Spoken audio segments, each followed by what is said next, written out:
Hey everyone, welcome back to the channel, and it's been a little while since we did a build, so coming up towards the end of the year, at least at the time of filming this, hopefully we can get it out before the end of the year, we wanted to do a build that's kind of, I guess, some of the best components of 2022, and this is what we've come up with. But before we get into it, here's a quick word from this video sponsor.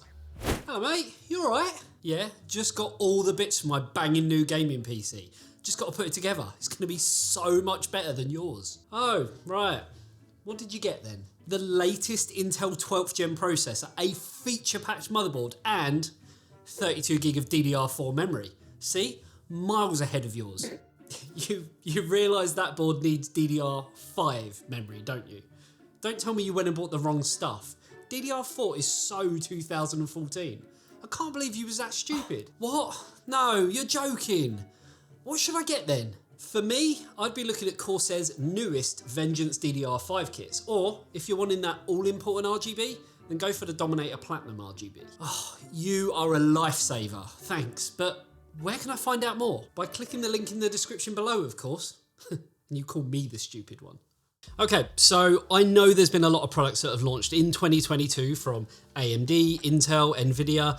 I've kind of had a little look around, the eTeknix offices and decided what are some of the best components that actually came out in 2022 or even actually came out before that but have just stood the test of time. And this is kind of what we've come up with. So we're going to do a build, going to try and keep it as concise and, to the point as possible. But hopefully you guys are going to enjoy it. So in typical fashion, I will go through every single component as we get to it. I'm not going to sort of, stand here and go, we've got this and this is why we chose this and we've got that and we've got that. But I guess for the most part, the thing that you really need to, be aware of is we are going AM, 4. Sounds a little bit old now, doesn't it? But yeah, 5800X3D because it is still probably regarded as the best gaming processor on the market. And that's exactly what this build is all about. And that's why we've gone with an RTX 4080. So before you go into the comments saying, but Andy, you said the 4080 was terrible. It is based on the price that it is, but it is still an amazing GPU if money is no object. Yes, you could then go 4090, but I wanted to try and keep it at least a little bit balanced. So yeah, that's what we're going to go through with. And I guess we can start things off with a motherboard. Okay, so motherboard wise, we've gone with the MSI MEG X570 Unify.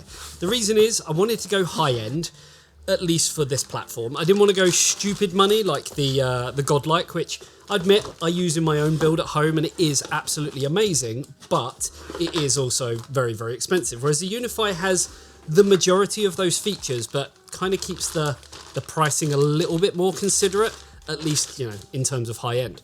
This is what the motherboard looks like. So it has no RGB or anything like that. It is pretty stealth looking, but that does mean, we can still get all of the latest and greatest performance from kind of this platform. So we are talking DDR4, because I am more than aware that DDR5 is still on the expensive kind of side of the scale. We have got plenty of M.2s here. I mean, yeah, we've gone a little bit crazy there because why not? Games are getting bigger. So we've gone with two 4 terabyte NVMe drives from Cyberpunk. These are the Rocket 4 Plus drives, so 8 terabytes in total. We could raid them if we wanted, but it's going to be more than enough for what we need. And then yeah, it is going to accept our 5800 X3D processor, which I guess is what this whole build, maybe I'm trying to get at, is this is one big last hurrah for sort of AM4 as a platform. Because next year, especially if there is talk of X3D parts coming out for AM5, maybe this is going to be, the end of it.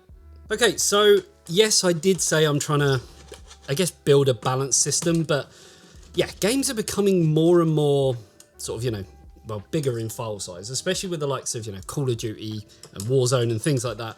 Now bordering on sort of, anywhere between 120 to 150 gigabytes in size. So what I'm trying to get at is, people are playing multiple titles at once these days.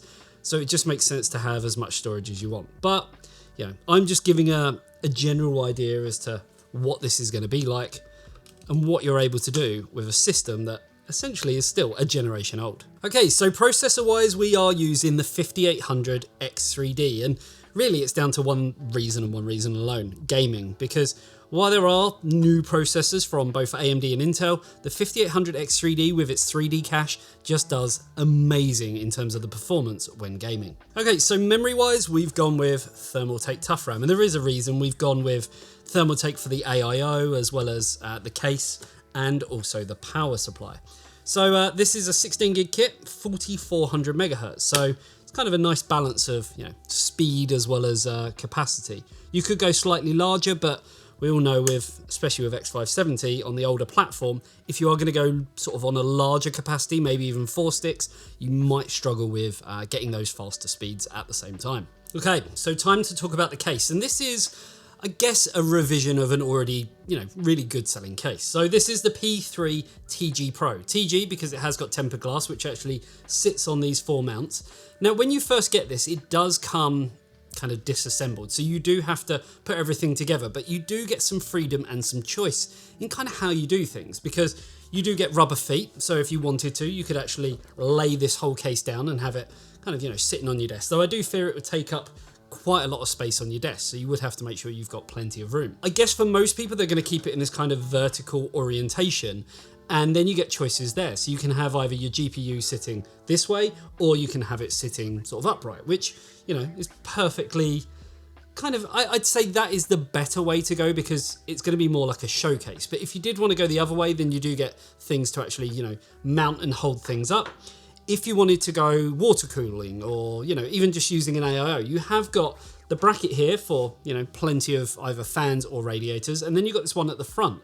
Now you then get the choice of, do you have it at the front, or do you actually have it at the top? I don't know if Thermaltake sell this separately, but it would be really cool if you could, in theory, I guess you could have one at the front and one at the top, just to kind of maximize, cooling potential. Though it is an open air test bench kind of style case, so I guess really you don't need that many fans. Now, if you were to go with custom loop water cooling, you do actually get this bracket, which just kind of sits around here, and that allows you to put your reservoir pump kind of combos and things like that all in place. Then you could have, a radiator sitting in here, one at the front, or obviously on the top. So what I'm trying to say is this is geared more towards kind of custom loop stuff, but doesn't mean that you can't just build a really nice looking system like we're going to do today, just, with AIOs and things like that. So we have got a few little things that we are going to do, but first of all, let's get the motherboard screwed in, and then we can sort of see where we're actually going to place our AIO, whether it's going to be in the front or whether it's going to be down this side bit. Okay, so with the motherboard installed, it's time to talk about the power supply. And yes, we've gone completely overkill. This is the Thermaltake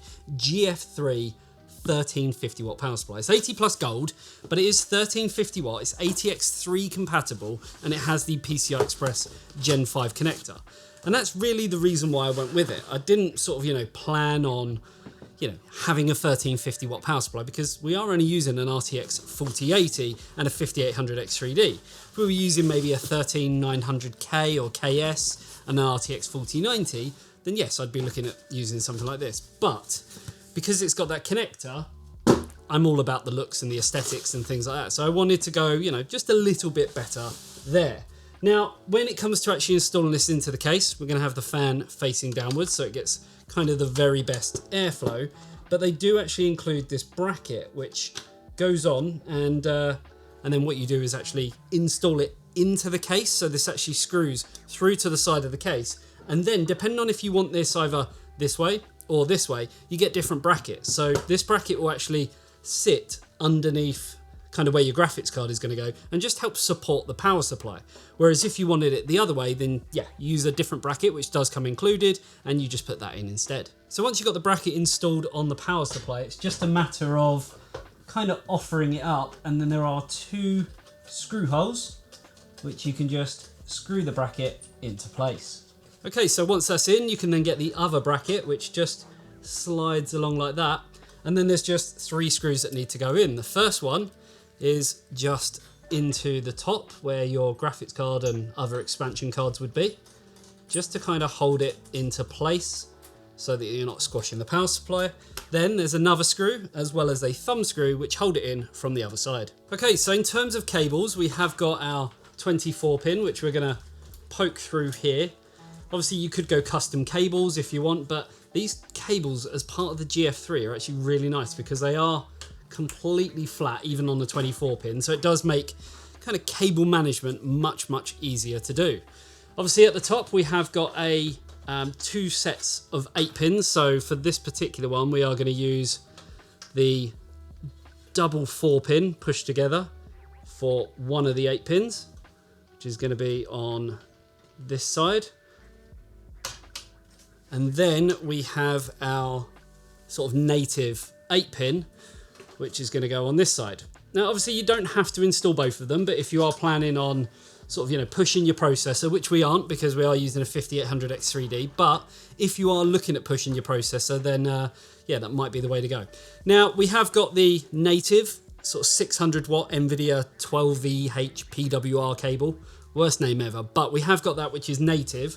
I don't know where the graphics card is going to kind of sit at the moment, so what we're actually going to do is just fit it into the power supply and just kind of leave it down here. Same with the SATA cable, because we are going to need this for any sort of RGB hubs or anything that we're using. So again, I don't know where it's going to go exactly at this point, so I'm just going to leave it down the bottom, ready and waiting, and we can just connect the rest up to the power supply, and then yeah, we can look at getting the AIO and the graphics card in. Okay, so let's talk about cooling, because when you're using an open air test bench style kind of case, it is very difficult to have that kind of direct, you know, path of airflow. So we are using an AIO. This is Thermaltake's latest one, which is the Tough Liquid Ultra 360, but we are changing things up a little bit. We have got a little screen on here which is going to tell us any vital information you want to know, whether it be the temperature of the liquid, the CPU temperature, that kind of stuff. But we are going to just jazz it up ever so slightly with the new Tough Fan 12 RGBs. So we have got 6 of these in total. 3 of them are going to go onto the AIO. The other 3 we are going to put inside the case. So yeah, let's build up the AIO and then we can actually look at kind of where we're going to be putting it inside the case, because we do have essentially 3 options. We can either put it against sort of where the motherboard is sort of here. We could have it at the front, or we could take this panel out and stick it in the top. But I kind of like the idea of having the AIO coming down here, because it will hide any wires that are behind it, and then putting some fans in the front, just because that's what you're going to see. So I think that kind of makes a little bit more sense. Okay, so I've definitely decided that I want to put the RGB fans in the front. I just think it makes a lot more sense that we can kind of have this here. The frame is going to be all lit up. So yeah, I think we're going to go with that, and then we are going to, you know, put the AIO just in the side. So we just need to get the placement of this perfect, which the first one goes there, and then 2 more below it. Okay, so the front fans are now in, and talking about the AIO, like I say, we've jazzed things up a little bit with these fans, and I think the best place for it is, yeah, literally going to be sort of just on this area here. So it's just a matter of feeding these cables through, and there are actually quite a lot of grommets on this case for feeding cables through. And one good thing about Thermaltake, yes, they do use kind of proprietary connectors for their fans, but the cables that they use are so long, and they are sleeved as well, so it just makes things a little bit easier when trying to install fans into your case, and knowing that you've got enough room to actually sort of pass all the cables through. So then we can just screw the radiator down from this side, and the beauty of that is it actually hides these cables and everything out the way. Obviously we are going to put a panel on here as well, and you can hide some of the cables behind here if you're not using hard drives or SSDs. But yeah, it's just nice that you can hide things a little bit better. So with the AIO actually installed in this part of the case, I think it does look quite nice. We just need to get the main block onto the CPU. So inside our trusty eTeknix toolkit, which is available over on store.eteknix.com, and I always put some thermal paste in there. So we've got some Noctua NTH1. Just going to put a small kind of pea-sized amount on the 5800X3D, and then we can get the block installed, which, because we are using AMD, we are a little bit kind of restricted with the way that we can put it due to the brackets. But if we get the top one on the first lug, then look at getting the second one on, and then screwing it down. Okay, the all-important bit. Let's talk about graphics cards. So, we've gone with the RTX 4080. This is the Supreme X from MSI. I'm a little bit particular when it comes to builds. If I'm using an MSI motherboard, I want to use an MSI graphics card. If I'm using Gigabyte, Aorus, whatever, Asus, I want to match it with an Asus one as well. So I decided to go MSI purely because of the reason of using the MSI motherboard. But before we talk about the graphics card, we have to talk about the orientation. Now, I did mention with this case, you could have your graphics card sort of in normally, but I think with something as beautiful as the 4080 Supreme X from MSI, that to do it justice, we need to have it sitting kind of front and center. I'm a little bit maybe cautious because of the tubing here, but we can actually move the bracket for the vertical mount. Now, speaking about vertical mounts, we have actually, I guess, got to install one more thing, which comes down to an extension cable, because if you are putting it in that way, you are going to have to pay a little bit of a premium. And if you are going to pay that premium, you might as well buy a premium cable. It's not just smoke and mirrors and things like that. You do actually get a lot more for your money, kind of less degradation, bandwidth, and loss of it and things like that. So Thermaltake do lots of different brackets. So we've got 300mm, 600mm extension, and then the one that we're going to use today, which is 300mm, but it is a 90 degree, which does mean that as it sort of sits into our case, it will sit there like that. So depending on the case that you're buying, obviously do your own research and see exactly what cable is going to work for you. So when installing it, you just want to put it into the top PCI Express X16 slot, and then there is going to be sort of a way of kind of folding it and bending it out of the way just so you can get this into place. So you might have to sort of bend it forward like that, but don't worry, it is going to be hidden by the graphics card. Then you can just look to screw it down onto the bracket.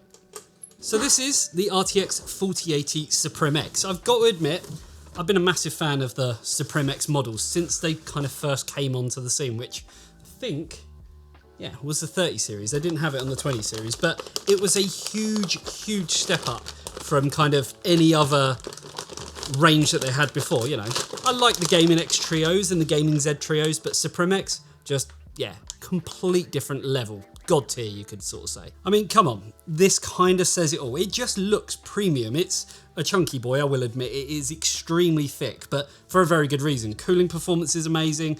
We're going to get some great gaming performance out of it, and being a Ada Lovelace-based GPU does mean that we are going to have the likes of DLSS 3, which is really going to work fantastically with the 5800X3D that we've already put into our system. So let's get the GPU in, and like I mentioned, this isn't exactly the smallest GPU on the planet, so things are a little bit tight, but putting it there does still allow us to put the glass on the front. So that's installed, then we can just screw it down into place.